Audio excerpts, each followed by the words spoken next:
You're listening to another episode of the Just Go Bike podcast, powered by RAGBRAI. This is the award-winning podcast where we are all about the culture of cycling, just for the fun of it. Your hosts are Murph from the Murphology podcast and AP from Parrot Talk. With tales from all over the nation, come for the bikes, stay for the fun, and leave with a smile. And now here is Murph. Hey, that's me. And AP. Hey, that's me. Well, hello, Murph. For those of you who listen to this podcast, when it comes out, today is Halloween 2025. Should I say the whole episode as if I have a flashlight under my face and I'm in a campfire, and then we talk about bicycling? Yeah, I think you should. Okay. Yeah. We are back. We're back from Colorado, and this is perfect timing for this episode, wouldn't you say? Yes, because we've just returned from Colorado doing something very spooky. It was. So they have in Colorado Springs, actually I think it's called Manitou Springs, but they're connected. Connected, yeah. They have a long history of doing what are called the coffin races. So coffin races are legit hilarious, a little bit crazy, and if people have the right costumes, a little bit spooky as well. So do you want to talk about coffin races? Yes, they're called the Emma Crawford Coffin Races, and it's an annual festival that they have there where they literally dress up in costume and race in coffins. And Right. these coffins are sort of built up like a soapbox race that you might think of. Yeah, and we got to see them live happening. We were not racing. We were part of the crowd cheering them on. Yeah. And it was crazy because the people who are actually, so there's one person in the coffin and they represent Emma Crawford. The other four are literally racing and they are all running at top speed. It was crazy. Yeah, it's bizarre, but we got to represent the Buffalo Lodge Bicycle Resort in this race, and our theme of the coffin was 50s. Yeah, grease lightning, baby. Yeah, so. And shout out to Tori. We got to stay at the Buffalo Lodge Bicycle Resort and hang out with that great group of people. It was awesome. Yeah, so just as a little background of this festival, why are they doing it? Because a woman named Emma Crawford came to Manitou Springs for a cure, because it's a hot springs, as a cure for her tuberculosis. Well, unfortunately, she succumbed, and unfortunately, her husband buried her at the top of the local mountain, Pikes Peak. And unfortunately, after the winter time, her coffin slid down the mountain, and unfortunately, they found her at the bottom of the mountain. So this is sort of she was a beloved member of the community. So this is their tribute to her, putting a little bit of something fun into something pretty morbid. But I will say, instead of all of these people in costumes racing down Pikes Peak, they're doing it on a little bit more of a flat surface. Yeah, it's a flat surface in the middle of town. It's more to honor Emma Crawford than to duplicate her unfortunate travels. Yes, unfortunate travels. Yes. So it was cool. Yeah. I know there's a website. I don't know it offhand. Do you happen to know it offhand? Or just, you could Google Colorado Springs Emma Crawford coffin races. I just Google coffin races every time and it comes right up. Cool. So, yeah. Okay. All right. Okay. It is the time of year when the cornfields rustle, the wind howls, and cyclists swear they saw something in the ditch. Okay, can you imagine if we did RAGBRAI during Halloween time? It would be crazy spooky. And think about all the costumes you see on the regular RAGBRAI. It'd be quadruple. I mean, it would also be dark when we started riding and dark at like dinner time. I know. I'm glad that Matt Phippen isn't here at Parrot Talk Studios because he would probably be like, ladies, cut it off right now. Yeah. And then what if the SAG drivers all dressed as like ghosts or vampires or something creepy? Can you imagine? Yeah, enter the SAG wagon at your own risk. Obviously it would never happen, but it's kind of fun to think about. Everyone wandering around town after riding a full day. They're acting like zombies with headlamps on, looking for food or beverages. Like, just, I don't know. We could make a movie out of it, maybe. I mean, That'd be one time when having like a sunburn would be part of the look. You look a little gory. I mean, but we haven't even mentioned how cold the camping would be. Oh, gosh, yeah. It would be. I mean, we're about to hit a freeze warning here in Des Moines. Woo! I'd have to have just like a whole extra duffel bag just for warm gear. Yeah, the baggage guys would have to be like, you can have one bag that's 50 pounds and then one bag that can only have lightweight sleeping bags that has a weight limit. I don't know. Yeah. Yeah. God, that reminds me, it was probably about 10 years, maybe longer. But one time my bike club decided to go for a group ride around Halloween time, and we all dressed like zombies. It was pretty fun to see what everybody came up with as far as costumes. But the best costume went to our friend Lenny. Shout out to Lenny. Hey, Lenny. He went as a zombie. But when I spell it, it was ZOM-BEE. So he had a bee costume on that he zombified. Oh my God, that's amazing. I know. Lenny's so creative. Yeah. You got to show me a picture of that later. I will. Yeah. Well, are you going to dress up as anything this year? Well, yes. But at the time of this recording, I do not have my costume nailed down yet. So you're going to have to stay tuned for social media, listeners, to see what I came up with. I know you're going to come up with something good because knowing you have a whole closet full of options. That is true. That is true. Yeah. And you always come up with good ones, too. I've got to say, you nailed Caitlin Clark last year. So are you going to be in costume? Well, yeah, and I can't be Caitlin Clark again because, I already did that. So I think this year I have the perfect shirt. I think I'm going to be somebody from Jurassic Park because I have like a dinosaur to hold and like a safari get up. So like just stay tuned. You'll see. It'll come together. Okay. All right. So it's not very scary though. But okay, yeah. So in honor of Halloween, we decided that we wanted to have a Halloween themed episode.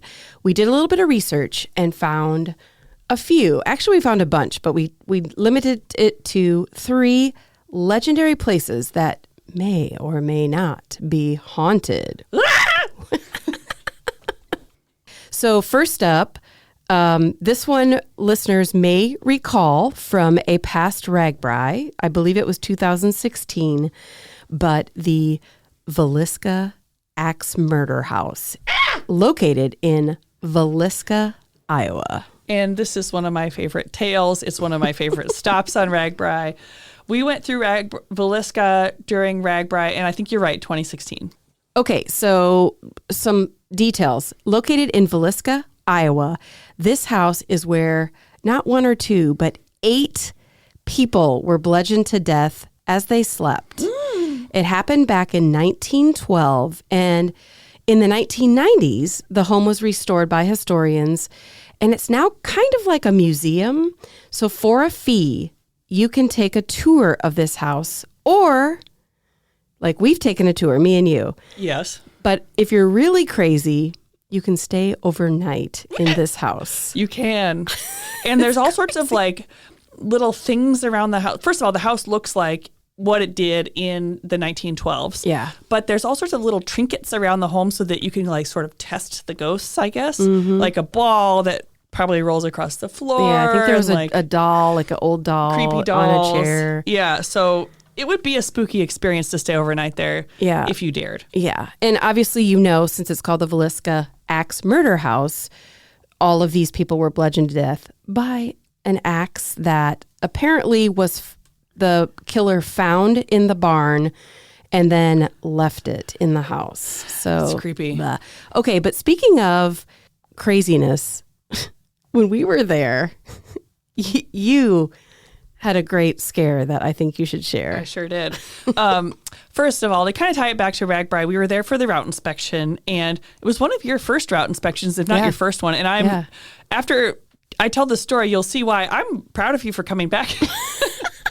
But so we're having lunch in their town square. It's a beautiful town square, or maybe it was a park. I can't remember. But anyway, we're having lunch and they offered to take us on a tour of the house. And of course we said yes. Yes. Because I love all things haunted and spooky. We've toured a number of haunted places on pre-ride. So, and in fact, I believe that year there were a number of different haunted, like a school and stuff. Anyway, so we go there and they're giving us the whole spiel to the register photographer.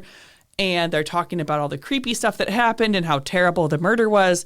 And while they're giving the spiel, we wanted to give, the photographer was doing video, so we wanted to be quiet. So we went upstairs, you, myself, and a couple others. And when we go upstairs, there's a closet and it says, "Do not enter." So of course, open the door to the closet. You want to see what's inside. I want to see what's inside. But then, I don't remember who said it, but someone's like, "Hide, hide, hide." So I hide in the closet.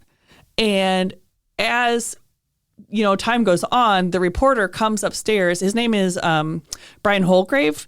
I don't know if we want to name names. You can cut this out if you want. But he comes upstairs and he's all like on edge because this guy has been the tour guide has been laying it on thick about how creepy. How haunted, yeah. Yeah, how creepy Villisca Murder House is and how super haunted. And so as soon as the photographer gets to the closet, our assistant director at the time, Scott, taps his foot twice, and I jump out of the closet, and I say, "Ah!" And I've never seen someone so scared in my whole life. Yeah. Brian, he did the full, "Ah!" scream, hands to his face. Yep. It was pretty epic, and I spooked the heck out of him. So it was really, really hilarious. And then after I jumped out of the closet, I turned around and realized that there was a trap door inside the closet. What? That you could open a second door into a further attic. And in the attic, there's a 3-legged chair and another doll. And it was very, very spooky in there. So, wow. Door behind a door. And in this mindset of being super spooked, Brian took a picture of that room. And you can see it. If you look up RAGBRAI Villisca online, you could probably still see it today because this photo was featured in an episode of a podcast called My Favorite Murder. Oh yeah, which we are both big fans of. We're big fans of, and they kind of make fun of it because they're like, "Wow, they're playing it up to be so spooky," and I'm like, "You ladies don't know the half of it. You don't even understand how spooky it truly was." And just as a small side note to the story that's already gone on a little bit too long, but later in the week, Brian did try to scare me. Oh, did it work? No, because we were in a museum of a printing press or something, and it wasn't very spooky. But he did get me back for... Well, we concluded our tour, and then for funsies, a group of us laid in the front yard in front of the sign as if we were dead. And you can see that right now because that is our cover photo for this episode. Right. So that was a long time ago, but God, that was fun. It was fun. It was in our early days. Apologies to those who are ex-murdered in Villisca for having a little fun at their expense, but it was so scary you kind of have to laugh. Right. And on a serious note, this is still an unsolved case. Wow. And if I remember correctly, the killer covered all the mirrors and then made himself a meal before locking the door behind him and disappearing forever. Wow. Yeah. I mean, I don't know. I didn't get any haunted feelings, but you described it well. I mean, we have to assume. There was a lot of suspense being built in the environment. Right. Certainly something terrible happened there. And it has been said that of the hundreds of people who have stayed there overnight or toured there, they have reported inexplicable phenomena. Personally, I don't want any part of that, but I do love spooky stuff. So yeah, me as well. I'm amazed I even went into the house during pre-ride. And like you said, I'm amazed that I came back. Yeah, so props to you for that. Okay. All right. Next up, we have Stony Hollow Road, which is located near Burlington, Iowa. Ooh. So this is about the ghost of Lucinda, said to appear to drivers and cyclists alike. Oh, wow.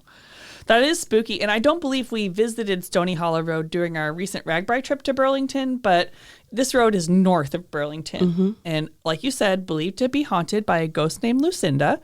She reportedly committed suicide by jumping off a cliff when her lover did not meet up with her to run away together. Oh. So, sorry. There have been many reports of ghostly sightings, and urban legend says that if you call out her name 3 times, she will appear. If she drops a rose, you will supposedly die the next day. No, please don't say it. Lucinda. Don't Lucinda. say it. Lucinda! Oh my gosh. We're going to be on a plane together tomorrow, so. No, thank you. No, thank you. So I have been to Villisca Axe Murder House. I have not been to Stony Hollow Road. Mm-hmm. Would you ever go there? Absolutely. I would like to see if I can meet Lucinda. It doesn't say that the legend doesn't say that she would necessarily drop the rose. She'll just appear when you say her name. So, you're right. Okay. Yeah. Okay. I feel a little bit better than the fact that you just said that. Yeah. Okay. So. All right. Okay. All right. One more. Let's talk about one more. And this one is literally in my neighborhood where I live, which is crazy. So and I did not know this story, which is even more crazy, but it is in Lynn County, which is where I live in Cedar Rapids. Yeah. It's the Matzel Bridge Road. So this is just a couple towns over in Central City, and legend has it, the bridge is haunted by ghostly spirits and not the good kind of spirits. Oh, well, I've never been there, but let me give you the scoop. Okay.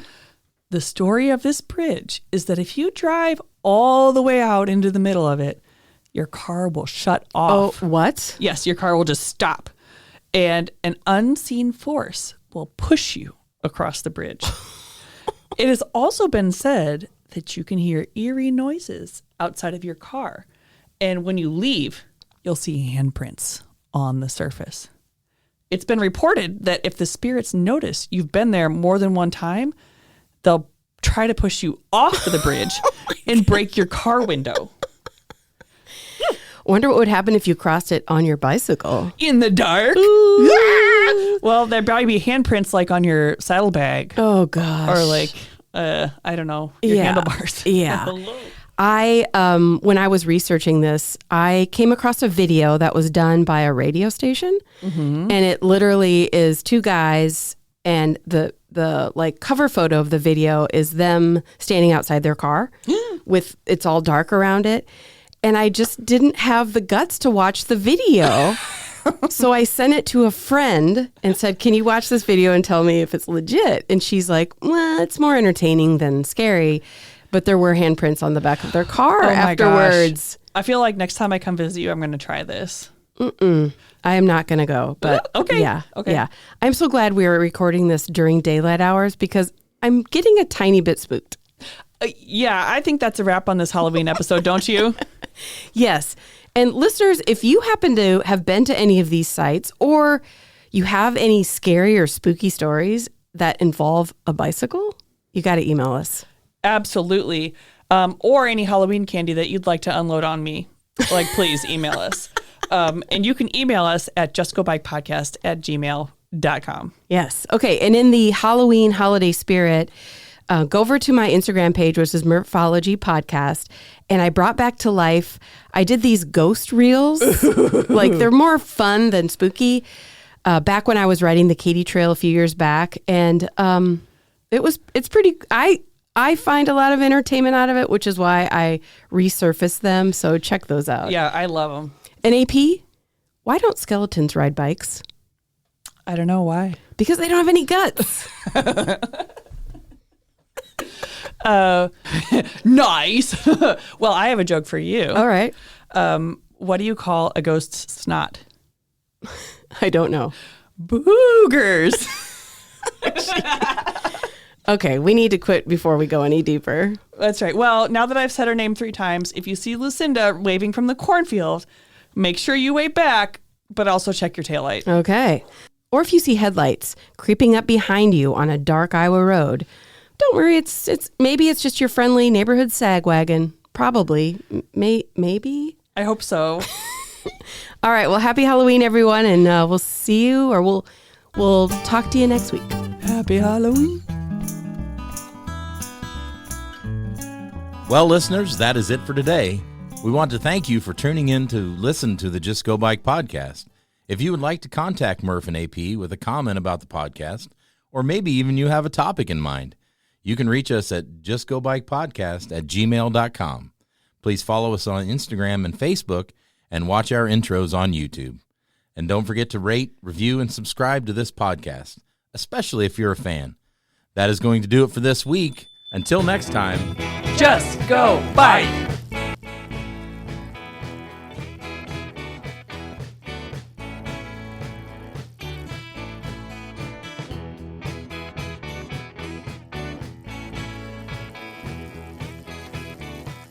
Theme song by Ryan Steer. Logo by Suzanne Milosevic. Produced by Kathy Murphy. Social media by Andrea Parrott. Intro by Pumpkin. Until next time, just go bike.